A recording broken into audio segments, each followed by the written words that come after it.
ओम शांति। 23 मार्च 2026। आज की मुरली।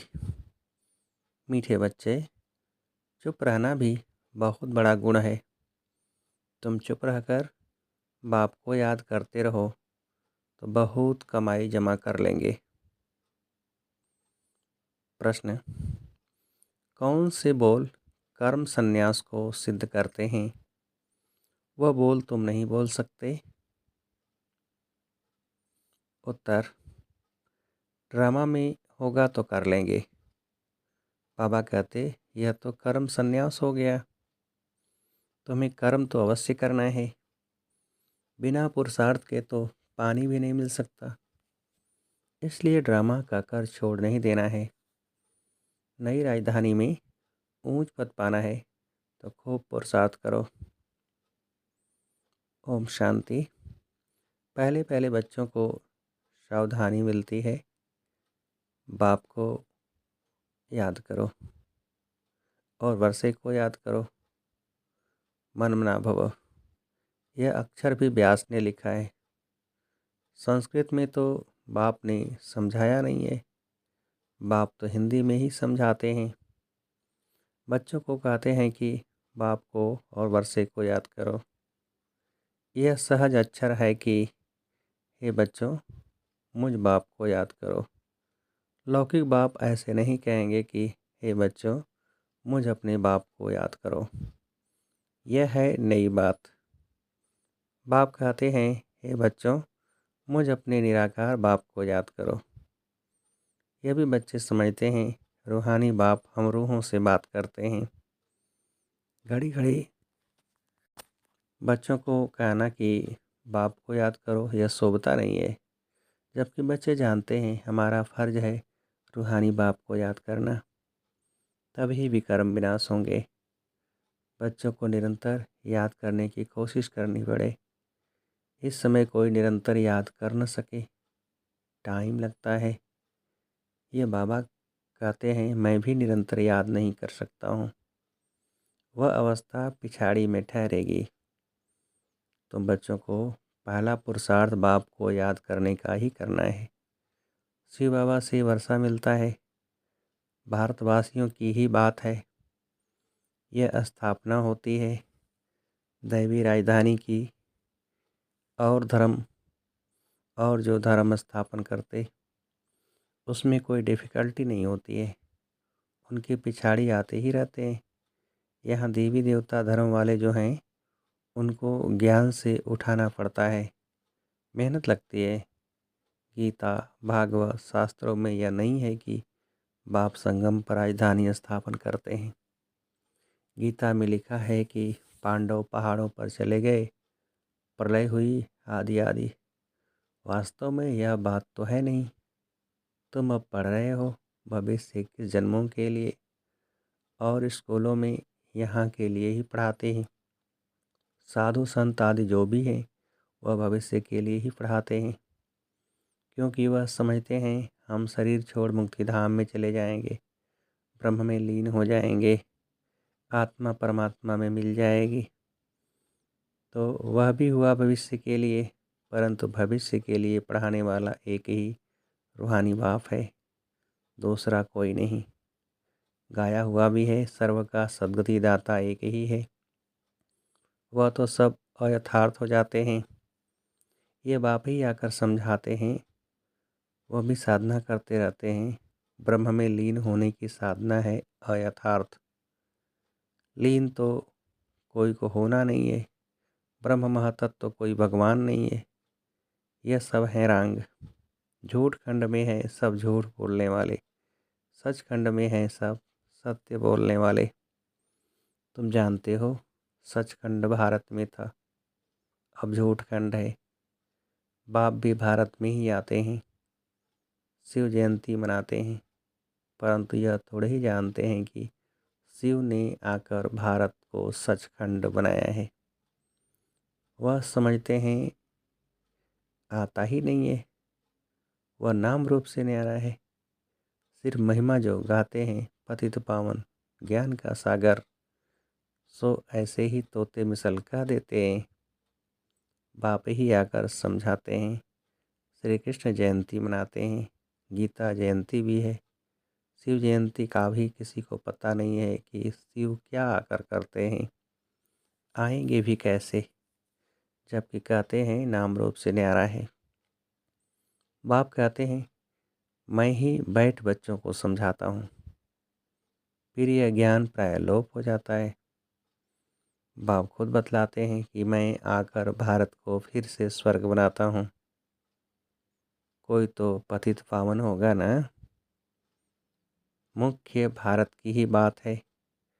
भारत ही पतित है, पतित पावन को भी भारत में ही पुकारते हैं।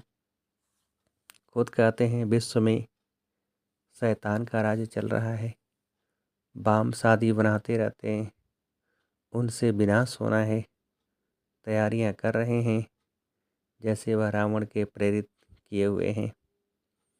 रावण का राज्य कब खलास होगा? भारतवासी कहेंगे जब श्री कृष्ण आएगा।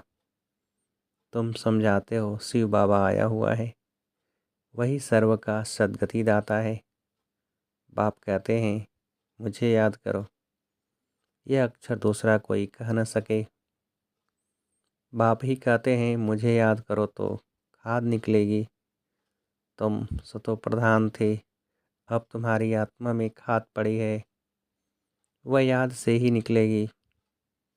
इनको याद की यात्रा कहा जाता है। मैं ही पतित पावन हूँ, मुझे याद करने से तुम्हारे विक्रम विनाश होंगे। इनको योग अग्नि कहा जाता है। सोने को आग में डालकर उनसे किचड़ा निकालते हैं, फिर सोने में खाद डालने के लिए भी आग में डालते हैं। बाप कहते हैं वह है कामचिता, यह है ज्ञानचिता। इस योग अग्नि से खाद निकलेगी और तुम श्री कृष्णपुरी में जाने के लायक बनेंगे। श्री कृष्ण जयंती पर श्री कृष्ण को बुलाते हैं। तुम जानते हो श्री कृष्ण को भी बाप से वर्षा मिलता है। श्री कृष्ण स्वर्ग का मालिक था, बाप ने श्री कृष्ण को यह पद दिया। राधे कृष्ण ही फिर लक्ष्मी नारायण बनते हैं। राधे कृष्ण का जन्मदिन मनाते हैं, लक्ष्मी नारायण का किसको पता नहीं। मनुष्य बिल्कुल मूझे हुए हैं। अब तुम बच्चे समझते हो तो औरों को भी समझाना है। पहले पहले पूछना है, गीता में जो कहा है मामेकम याद करो, यह किसने कहा है? वह समझते हैं श्री कृष्ण ने कहा है। तुम समझते हो भगवान निराकार है, उनसे ही ऊंच अर्थात श्रेष्ठ मत मिलती है। ऊंच से ऊंच परमपिता परमात्मा ही है, उनकी ही जरूर श्रेष्ठ मत हुई। उस मत एक की श्रीमत से ही सर्व की सद्गति होती है। गीता का भगवान ब्रह्मा विष्णु शंकर को भी नहीं कह सकते, वह फिर शरीरधारी श्री कृष्ण को कह देते। तो इससे सिद्ध है कहाँ भूल है जरूर। तुम समझते हो मनुष्यों की बड़ी भूल है। राजयोग तो बाप ने सिखाया है, वही पतित पावन है। बड़ी भारी भारी जो भूलें हैं उन पर जोर देना है। एक तो ईश्वर को सर्वव्यापी कहना, दूसरा फिर गीता का भगवान श्री कृष्ण को कहना, कल्प लाखों वर्ष का कहना, ये बड़ी भारी भूलें हैं। कल्प लाखों वर्ष का हो नहीं सकता, परमात्मा सर्वव्यापी हो नहीं सकता। कहते हैं वह प्रेरणा से सब कुछ करते हैं, परंतु नहीं, प्रेरणा से थोड़े ही पावन बना देंगे। यह तो बाप बैठ सम्मुख समझाते हैं। मामिकम याद करो, प्रेरणा अक्षर रांग है। फल कहा जाता है शंकर की प्रेरणा से बाम शादी बनाते हैं, परंतु यह ड्रामा में सारी नूंद है। इस यज्ञ से ही यह विनाश ज्वाला निकली है, प्रेरणा नहीं करते। यह तो विनाश अर्थ निमित्त बने हैं, ड्रामा में नूंद है। शिव बाबा का ही सारा पाठ है, उनके बाद फिर पाठ है ब्रह्मा विष्णु शंकर। ब्रह्मा ब्राह्मण रचते हैं, वही फिर विष्णुपुरी के मालिक बनते हैं। फिर 84 जन्मों का चक्र लगाकर तुम आकर ब्रह्मा बंसी बने हो।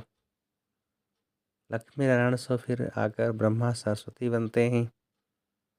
यह भी समझाया है कि इन द्वारा एडाप्ट करते हैं, इसलिए इसको बड़ी मम्मा कहते हैं।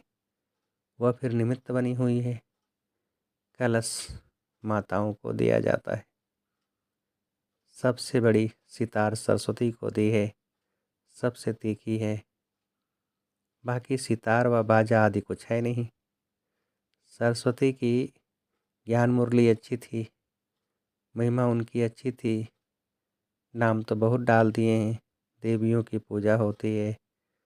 तुम अभी जानते हो, हम ही यहाँ पूज्य बनते हैं, फिर पुजारी बन अपनी ही पूजा करेंगे। अभी हम ब्राह्मण हैं, फिर हम ही पूज्य देवी देवता बनेंगे। यथा राजा रानी तथा प्रजा। देवियों में जो ऊंच पद पाते हैं तो मंदिर भी उन्हों के बहुत बनते हैं।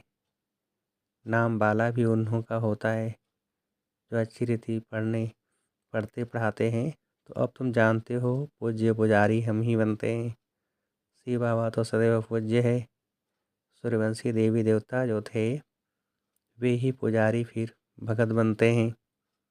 आप ही पूज्य, आप ही पुजारी की सीढ़ी बहुत अच्छी रीति समझाते हैं। बिगर चित्र भी तुम किसको समझा सकते हो। जो सीख कर जाते हैं उनकी बुद्धि में सारी नॉलेज है। 84 जन्मों की सीढ़ी भारतवासी चढ़ते उतरते हैं। उन्हों के 84 जन्म हैं। पूज्य थे फिर हम पुजारी बने। हम सो हम का अर्थ भी तुमने बहुत अच्छी तरह समझा है। आत्मा सो परमात्मा हो न सके। बाप ने हम सो हम का अर्थ समझाया है। हम सो देवता सो क्षत्रिय बने। हम सो का दूसरा कोई अर्थ है नहीं। पूज्य पुजारी भी भारतवासी ही बनते हैं, और धर्म में कोई पूज्य पुजारी नहीं बनते हैं। तुम ही सूर्यवंशी चंद्रवंशी बनते हो। समझाने कितनी अच्छी मिली है। हम सो देवी देवता थे, हम आत्मा निर्वाण धाम में रहने वाली हैं। यह चक्र फिरता रहता है। जब दुख सामने आता है तो बाप को याद करते हैं। बाप कहते हैं, मैं दुख के समय ही आकर सृष्टि को बदलता हूँ। ऐसे नहीं कि नई सृष्टि रचता हूँ, नहीं, पुरानी को नया बनाने मैं आता हूँ। बाप आते ही हैं संगम पर। अब नई दुनिया बन रही है, पुरानी खलास होनी है। यह है बेहद की बात। तुम तैयार हो जाएंगे तो सारी राजधानी तैयार हो जाएगी। कल्प कल्प जिन्होंने जो पद पाया है उस अनुसार पुरुषार्थ चलता रहता है। ऐसे नहीं ड्रामा में जो पुरुषार्थ किया होगा सो होगा। पुरुषार्थ करना होता है, फिर कहा जाता है कल पहले भी ऐसे पुरुषार्थ किया था। हमेशा पुरुषार्थ को बड़ा रखा जाता है। प्रारब्ध पर बैठ नहीं जाना है। पुरुषार्थ बिगर प्रारब्ध मिल न सके। पुरुषार्थ करने बिगर पानी भी नहीं पी सकते। कर्म संन्यास अक्षर रांग है। बाप कहते हैं गृहस्थ व्यवहार में भी रहो। बाबा सबको यहाँ तो नहीं बिठा देंगे। शरणागति गाई हुई है। भट्ठी बननी थी, क्योंकि उन्हों को तंग किया गया तो आकर बाप के पास शरण ली। शरण तो देनी पड़े ना। शरण एक परम पिता परमात्मा की ही ली जाती है, गुरु आदि की शरण नहीं ली जाती है। जब बहुत दुख होता है तो तंग होकर आकर शरण लेते हैं। गुरुओं के पास कोई तंग होकर नहीं जाते हैं, वहाँ तो ऐसे ही जाते हैं। तुम रावण से बहुत तंग हुए हो, अब राम आया है रावण से छुड़ाने। वह तुमको शरण में लेते हैं। तुम कहते हो बाबा हम आपके हैं। गृहस्थ व्यवहार में रहते भी शरण शिव बाबा के लिए है। बाबा हम आपकी ही मत पर चलेंगे। बाप श्रीमत देते हैं, गृहस्थ व्यवहार में रहते मुझे याद करो और सबकी याद छोड़ दो। मेरी याद से ही विक्रम विनाश होंगे। सिर्फ शरण लेने की बात नहीं है, सारा मदार याद पर है। बाप के सिवाय ऐसा कोई समझा न सके। बच्चे जानते हैं बाप के पास इतने लाखों कहाँ आकर रहेंगे। प्रजा भी अपने अपने घर रहती है, राजा के पास थोड़ी ही रहती है। तो तुमको सिर्फ कहा जाता है एक को याद करो, बाबा हम आपके हैं। आप ही सेकंड में सदगति का वर्षा देने वाले हो। राजयोग सिखलाकर राजाओं का राजा बनाते हो। बाप कहते हैं जिन्होंने कल्प पहले बाप से वर्षा लिया है वही आकर लेंगे। पिछाड़ी तक सबको आकर बाप से वर्षा लेना है। अभी तुम पतित होने के कारण अपने को देवता कहला नहीं सकते। बाप सब बातें समझाते हैं। कहते हैं मेरे नूरे रत्न, जब तुम सतयुग में आते हो तो तुम वन वन से राजाई करते हो। औरों की तो जब वृद्धि हो, लाखों की अंदाज में हो, तब राजाई चले। तुमको लड़ने करने की दरकार नहीं। तुम योग बल से बाप से वर्षा लेते हो। चुप रहकर सिर्फ बाप को और वर्षे को याद करो। पिछाड़ी में तुम चुप रहेंगे, फिर ये चित्र आदि काम नहीं आएंगे। तुम होशियार हो जाएंगे। बाप कहते हैं सिर्फ मुझे याद करो तो भी कर्म विनाश होंगे। अब करो न करो तुम्हारी मर्जी। कोई देहधारी के नाम रूप में नहीं फंसना है। बाप को याद करो तो अंतमति सुगति हो जाएगी। तुम मेरे पास आ जाएंगे। फुल पास होने वाले को रजाई मिलेगी। सारा मदार याद की यात्रा पर है। आगे चल नए भी बहुत आगे निकलते जाएंगे। अच्छा, मीठे मीठे सिखिलते बच्चों प्रति माता पिता बाप दादा का याद प्यार और गुड मॉर्निंग। रूहानी बाप की रूहानी बच्चों को नमस्ते। हम रूहानी बच्चों की रूहानी बाप को नमस्ते। धारणा के लिए मुख्य सार पहली पॉइंट, किसी देहधारी के नाम रूप में नहीं फंसना है। एक बाप के श्रीमत पर चलकर सदगति को पाना है। चुप रहना है।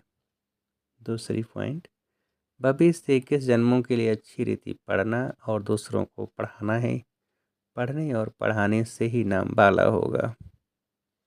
वरदान, मनमत परमत को समाप्त कर श्रीमत पर पद्मों की कमाई जमा करने वाले पद्मा पदम भाग्यशाली भव।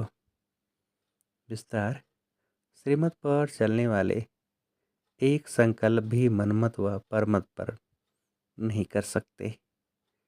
स्थिति की स्पीड यदि तेज नहीं होती है तो जरूर कुछ न कुछ श्रीमत में मनमत व परमत मिक्स है। मनमत अर्थात अल्पज्ञ आत्मा के संस्कार अनुसार जो संकल्प उत्पन्न होता है वह स्थिति को डगमग करता है। इसलिए चेक करो और कराओ। एक कदम भी श्रीमत के बिना न हो, तब पद्मों की कमाई जमा कर पद्मा पदम भाग्यशाली बन सकेंगे। स्लोगन, मन में सर्व के कल्याण की भावना बनी रहे, यही विश्व कल्याणकारी आत्मा का कर्तव्य है। ये अव्यक्त सारे निश्चय के फाउंडेशन को मजबूत कर सदा निर्भय और निश्चिंत रहो। सरकमस्टांस भले कैसे भी हों, लेकिन निश्चय बुद्धि बच्चे सरकमस्टांस में अपनी स्वस्थिति की शक्ति से सदा विजयी अनुभव करेंगे। चाहे दुनिया वाले लोग व ब्राह्मण परिवार के संबंध संपर्क में दूसरा समझे व कहे कि यह हार गया, लेकिन वह हार नहीं है, जीत है। कोई भी सेवा की, संगठन की, प्रकृति की परिस्थिति स्वस्थिति को व श्रेष्ठ स्थिति को डगमग करती है, तो यह भी बंधन मुक्त स्थिति नहीं है। इस बंधन से भी मुक्त बनो। अच्छा, ओम शांति।